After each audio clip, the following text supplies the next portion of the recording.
Bom dia, boa tarde, boa noite, boa madrugada para você, meu amigo, minha amiga do LAC. Hoje, dando continuidade ao nosso curso de Direito Penal Militar, aula maravilhosa, porque preparei com tanto carinho ela, para falar sobre concurso de pessoas. Vamos entender, então, as regras pertinentes à questão de concurso de pessoas previstas no Código Penal Militar. Aqui eu quero chamar a atenção porque eu preparei uma aula cheia de exercícios também. O que está sendo cobrado nas provas de concurso público a respeito do tema. Bem, concurso de pessoas ou concurso de agentes, como é trazido pelo Código Penal Militar, vem previsto no artigo 53. Tem uma certa semelhança com a redação do Código Penal, inclusive até com o que eu for falar hoje, vai de certa forma bater um pouco com o Código Penal. Obviamente que existem as suas diferenças. Mas enfim, o artigo 53 caput diz: quem de qualquer modo concorrer para o crime incide nas penas a este cominadas. Aqui eu quero chamar a atenção o seguinte: qual é o conceito de concurso de pessoas? Primeiro aspecto importante, a gente tem que diferenciar concurso de pessoas, que é diferente de concurso de crimes.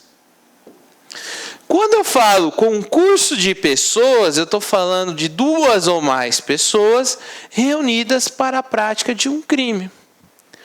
Duas pessoas resolveram praticar um roubo. Então, nós estamos falando de um concurso de pessoas. Duas ou mais pessoas que praticaram o mesmo delito. Agora, quando eu falo, o sujeito praticou 3 crimes. É o quê? É um concurso de crimes.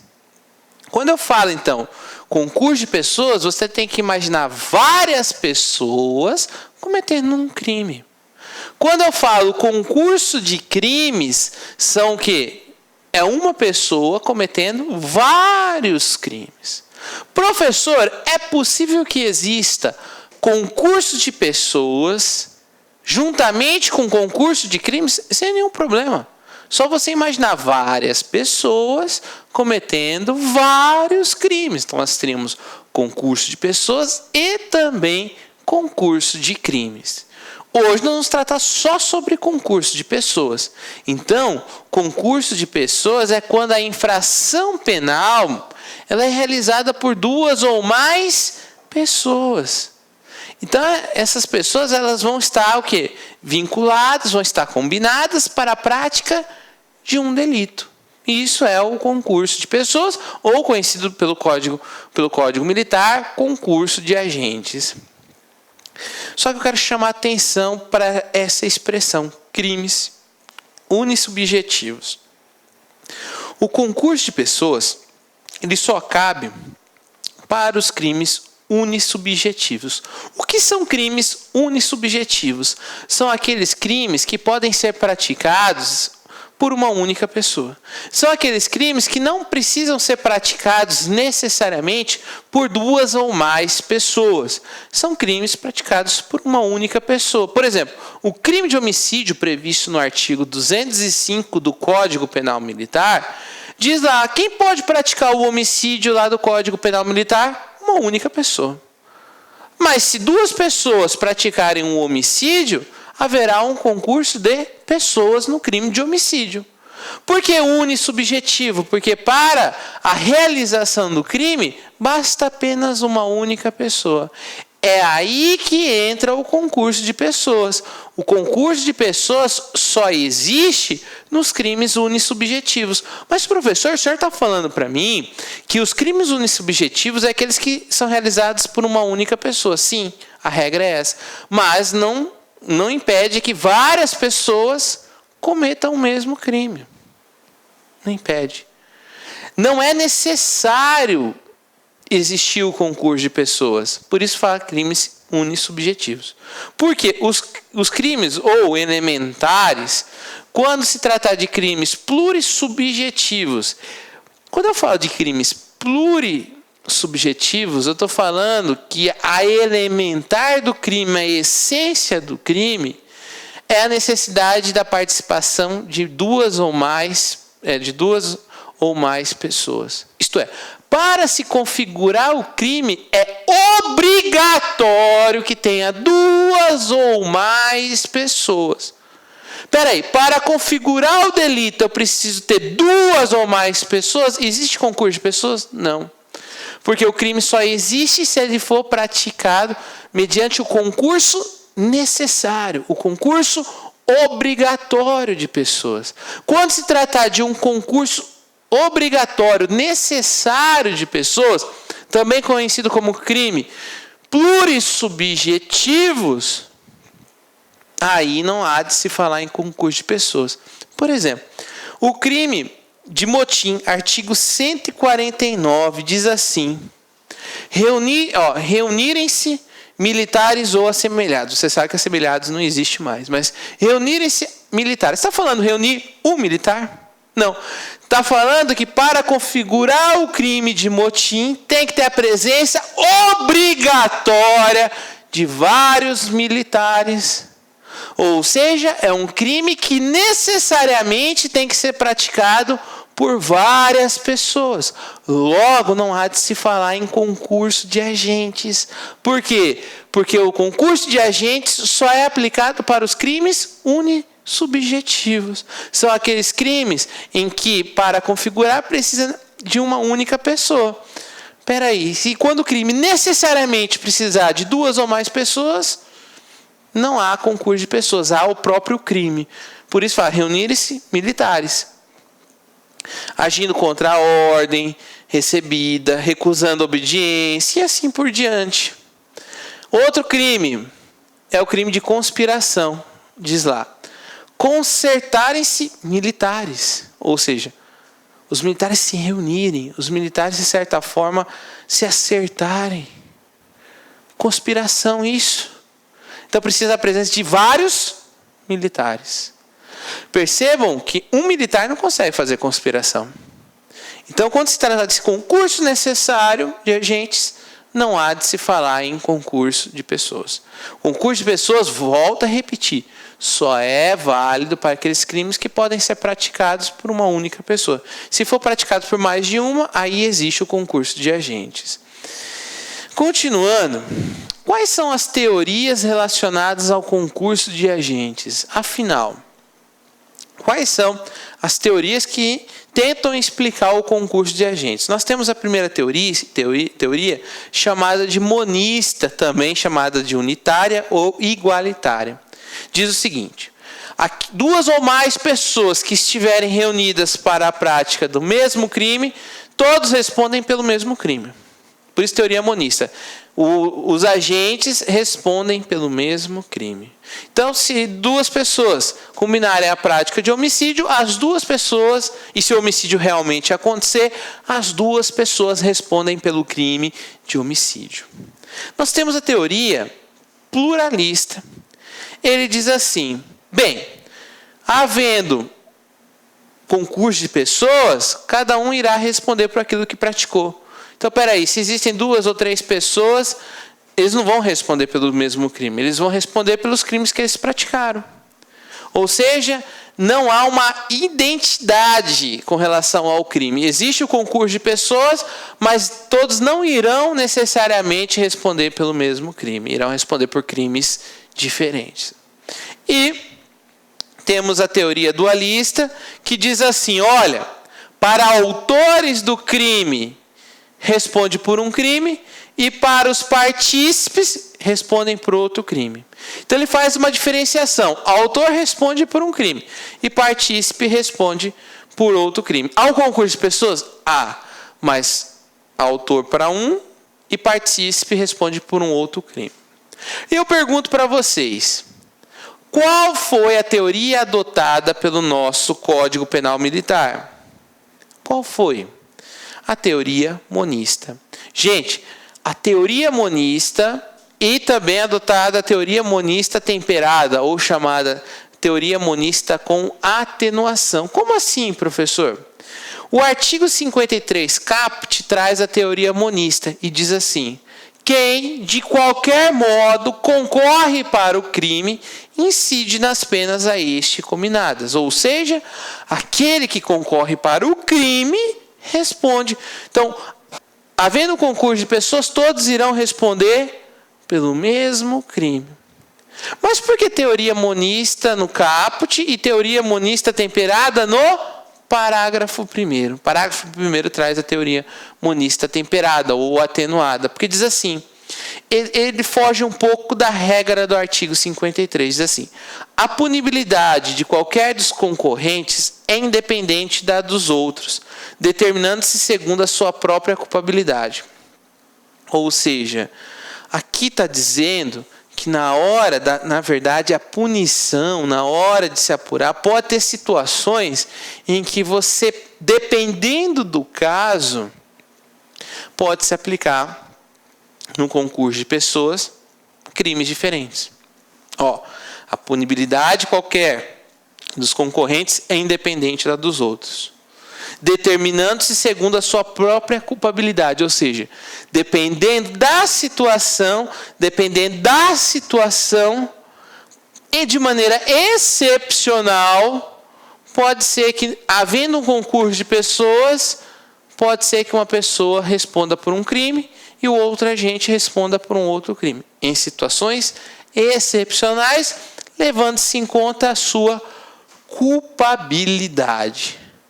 Professor, então, de certa forma, o parágrafo 1º se aproxima da teoria dualista, de certa forma, sim. O partícipe, dependendo da situação, pode responder por um crime e o autor responder por um outro crime. Porque com o parágrafo 1º, nessa teoria monista temperada, se aproxima um pouco dessa teoria dualista. Por que eu fiz essa diferenciação? Porque caiu na prova do CESP. Olha só que caiu. O Código Penal Militar, ao estabelecer que aquele que de qualquer modo concorre para o crime, incidirá nas penas a este cominadas. Adotou em matéria de concurso de agentes a teoria monista. Lembra que eu falei que é o CAPT? O CAPT é a teoria monista, então ela é verdadeira, correta. Realmente foi adotada a teoria monista no CAPT. E no parágrafo 1º, a teoria monista temperada. Professor, essa escrita teoria, ele deu a redação. Então segue a orientação da redação. Outra coisa importante é o seguinte. Havendo um concurso de pessoas, eu falei para vocês que dependendo da situação, dependendo desta culpabilidade, o sujeito pode ter uma pena diferente, pode até responder por um crime diferente com relação ao seu comparsa. E o parágrafo 2º, ele deixa quais são essas situações. E diz assim, a pena será agravada em relação ao agente que promove ou organiza a cooperação do crime ou dirige a atividade dos demais agentes. Então, o chefe. O chefe, ele vai ter uma pena agravada. Coage outrem à execução material do crime. Ou seja, ele pratica a coação, obrigando o outro a cometer um crime. Também ele vai responder como agravante. Instiga ou determina a cometer o crime alguém sujeito à sua autoridade, ou não punível em virtude de condição ou qualidade pessoal. E executa o crime ou nele participa mediante paga ou promessa de recompensa. Então, nessas 4 situações, percebe-se que há uma quebra na teoria monista e passa a ser uma teoria monista temperada. De certa forma, ele vai responder pelo mesmo crime, só que a pena dele será agravada porque, em razão do crime cometido, se ele se enquadrar em uma dessas situações, a pena dele vai ser maior do que a do comparsa. Gente, prestem atenção. Na hora da sua prova, o que você tem que gravar? Quais são as situações em que a pena é agravada? É isso que é cobrado na prova.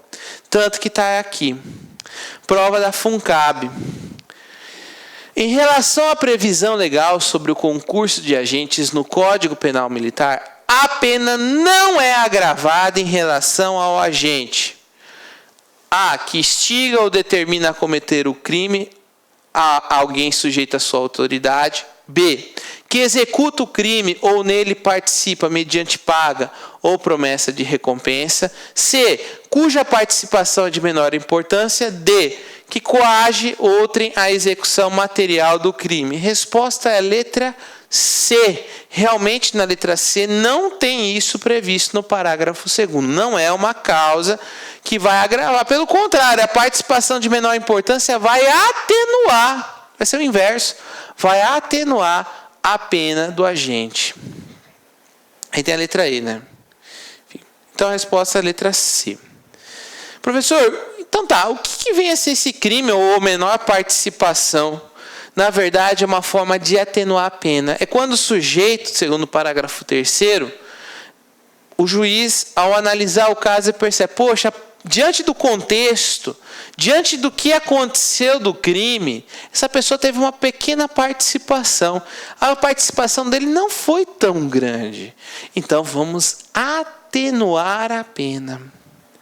Perceberam que o parágrafo 2º, a pena vai ser agravada aquele que é determinante, aquele que é o cabeça, aquele que, de certa forma, ele é fundamental. Agora, quando o cara não é tão fundamental assim, a pena é atenuada. Tem questão sobre isso? Temos questão sobre isso. Banca do CESP, verdadeiro ou falso? O Código Penal Militar, ao adotar o princípio da participação de menor importância, estabeleceu uma exceção à teoria monista do concurso de agentes. Opa! Estabeleceu? Estabeleceu. Como que é mesmo teoria monista? Temperada. Então, a alternativa encontra-se correta. Realmente é uma exceção. Qual que é a regra? Todos irão responder pelo mesmo crime. Qual que é a exceção? Parágrafo 1º, que diz que, completando o parágrafo 2º, vai ser agravado e o parágrafo 3º vai ser atenuado. Então perceberam que a gente tem que saber diferenciar, que a regra é que todos respondem pelo mesmo crime. Todavia, a pena do cara pode ser agravada ou ela pode ser atenuada em razão do grau de participação. Professor, quais são os requisitos para que exista o concurso de agentes? Primeiro requisito, e todos devem existir, tá? O primeiro requisito é pluralidade de agentes e de condutas. Ou seja, tem que existir ali necessariamente 2 ou mais pessoas que necessariamente vão estar dentro da prática, vamos dizer assim, dentro do contexto do crime. E que, obviamente, existe uma relevância nas suas condutas. Não adianta eu estar presente, mas não participar, ou nem executar. Na verdade, eu tenho que ter relevância. A conduta dessas pessoas, de 2 ou mais pessoas, elas têm que ser relevantes, elas têm que ser determinantes para que ocorra o crime.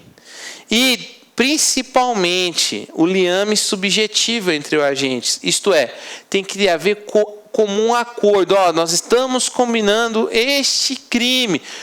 Enfim, todos têm que estar de comum acordo qual é o crime desejado para esse grupo de pessoas. E identidade de fato. Eles vão combinar o crime para praticar o mesmo crime. Tá certo? Professor, Tá. Concurso de pessoas, o senhor já falou para mim. Já entendi. Professor, como que eu vou saber quem é coautor, quem é partícipe? Como que eu vou saber essa história? Depende. Tudo vai depender da teoria do conceito de autor. Por quê? Nós temos que estudar essas teorias. É necessário para compreender o que é o autor. Quem é o autor? Segundo o conceito restritivo da teoria formal objetiva, autor é aquele que necessariamente executa o ato. Por exemplo, matar alguém. Por essa teoria, é aquele que vai lá e realmente pratica o ato de matar. Logo, por essa teoria, o mandante do crime, ele não seria autor, ele seria partícipe. Porque, na verdade, autor é quem executa o ato, é quem põe a mão na massa, é quem vai até o local e pratica o crime. Se eu fornecer meios, se eu pedir para que ele vá até o local, se eu fornecer o carro... Olá, meus amigos, olá, minhas amigas, sou o professor Luiz Antônio Carvalho do site lacconcurso.com.br. E aí, gostou da aula do professor? quer continuar assistindo, quer assistir muito mais aulas, então acesse o nosso site, que nós temos diversas videoaulas, diversos cursos disponíveis, e eu garanto para você, o nosso site é o melhor custo-benefício do mercado. Nós temos cursos completíssimos a partir de R$30. E além disso, é o único site no Brasil especializado em concurso público que tem projeto pedagógico, que tem metodologia de ensino, uma metodologia essa altamente vencedora, que é o Personal Coach. Legal, meus amigos? Então, o convite está feito aí. Acesse nosso site, que eu tenho certeza que não irá se arrepender. Forte abraço. Clique like.